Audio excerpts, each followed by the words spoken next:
Hello and welcome to another 20-turn guide to Total War Warhammer 2. Today we're going to be playing Wintertooth, led by Throgg, on Very Hard, Very Hard. Let's go! As we get in here, we'll go to the corner of our land and encamp, then we'll recruit 3 javelins. For research, we'll go Monster Hunter. Turn 2, we're going to keep sitting here and recruiting javelins until the enemy army appears near here. We won't take non-aggression here. They're our next target. Turn 5, this is what we were waiting for. We'll attack this army. It looks rough, but we've got it. We'll set up a line of javelins with the warriors and Throgg out front to slow them down, wolves on the side. One thing to keep in mind is we want to make sure the wyvern lives. We'll keep the wolves along the side to run down routing units, and we'll try to dodge the frost attack and efficiently use Throgg's breath attack. When units come close to the javelins, we'll send the trolls in to attack them, but the javelins are still doing most of the work here. Not bad. It's possible to get a decisive victory here, but whatever. We'll take the money and form a confederation. The main reason to confederate is to remove an enemy. What we'll do now is take the frostworm and disband everything else, and we can raid to reduce our upkeep. We'll get Root Marcher on Throgg, going to Lightning Strike as usual. Turn 6, we'll move to 25% and encamp. We'll research Chaos Surge. Turn 7, we still need to encamp as we move to maximize replenishment. We'll get Norse Resilience to help. We won't take this in case we want to attack them. Turn 8. Now we'll move towards Krakatrak to attack there, and raid at the end of movement to keep money up. We'll upgrade the Altar of Spawns since it's less likely to get attacked. Should have done this earlier, but we can demolish this building. Turn 9. We'll reduce upkeep here. We'll attack the dwarves, and you can auto this if you want, but I'll show how to get a better victory here. So we've got all the units except the Frostworm and Throgg set up right at the back since the towers can't reach. We'll rush the worm up to attack units on the walls, and Throgg will go to the far gate. And while that's happening, we'll move units along the back to the right side of the map, and the wolves can come attack the gate without getting hurt now because those towers aren't activated. And that's the plan, move units in if they can make it without getting hit by towers. When the gates are down, you can try to cap the town square, and remember to cycle charge the wolves to reduce the damage they're taking. Everything else should manage in combat, and you'll either get the square or army losses. Great victory here. I'll raise this. Your choice of who to go for. Reduced upkeep from the serpent is probably best, but I like the idea of a plague on the world, so I'll go for the crow. And as usual, we'll raid to reduce upkeep. We'll get growth here. Turn 10. We'll approach the dwarves and encamp because I'm not sure if we can handle the stack and the garrison. Turn 11. The dwarves left, so it's a great time to take the city. We can auto here, and I'll raise for the crow, but just keep matching whichever god you follow. Wow, we backed up insanely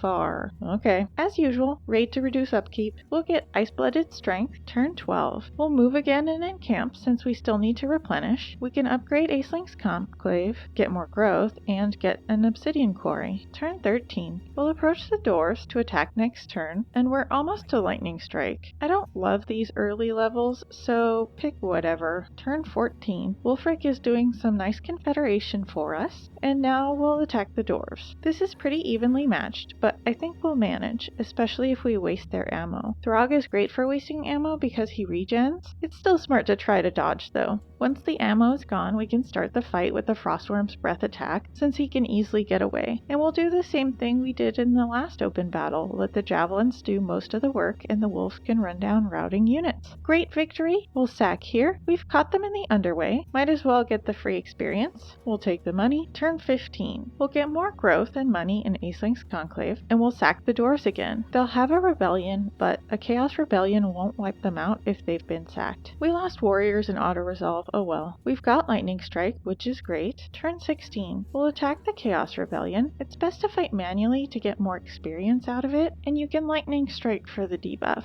Great victory, and now we can attack the city and finish the rebellion. We've lost our Marauders, but it's fine. We're due to upgrade as soon as our cities are leveled a bit. We'll encamp and take upkeep reduction. Turn 17. These guys took our lovely Sack City. Rude. If If we look at their city, they can recruit shamans already, so we'll try to confederate them. We can ask Throgg to join the war if we want, and now we can attack the city. I think I could win here, but I'd like to play it a bit cautious, so we'll retreat and go into ambush stance. Really what we want is to attack the army alone. Turn 18, the army left the city. We'll see if we can catch it. Looks like we can, so we'll attack it. Lightning strike for the debuff, and same as we've been doing. That was a bit tougher than I thought. Probably could have used more micro and kiting, and corner camping may have worked out here, but overall it worked out fine. Now we'll confederate and we'll get rid of these armies. We can keep the items and give this armor to Throgg. We can't recruit anything particularly good, but we do have shamans now. Unfortunately, the good traits are both in metal, which sucks, but we have plenty of money, so we'll recruit and disband a fire wizard to make room, then recruit and disband both metal wizards, hoping the good traits will pop up in fire. Turn 19. We don't want to lose growth here, and raiding doesn't give us that much income. We got lucky, and we'll take this fire wizard. Hopefully we look out next turn too. We can target Volksgrad next, so we'll force march through our land. We should be able to finish replenishment next turn. We'll research the Marauder's tools. Turn 20. We'll move to the edge of our land and encamp. We'll take a look at the fire wizards again. Unfortunately, we didn't score a good one. It ended up in metal again, so we'll recruit and disband the metal and a fire one, and hope we get it later. At least we have one fire wizard. Looking at Norska, our neighbors Varg are pretty happy with us, and they're a buffer between Wulfric, so we'll be okay there for the time being. Whichever one ends up winning and taking all of Norska, we'll eventually want to confederate them, and that's easiest just by sniping that lord. But for now, we should be able to sack Kislev to get our fire wizard leveled, and then we'll be in excellent shape. So that's going to be it for this 20-turn guide to Throgg. If you like this and you want to see more, go ahead and subscribe. You know how YouTube works. Goodbye!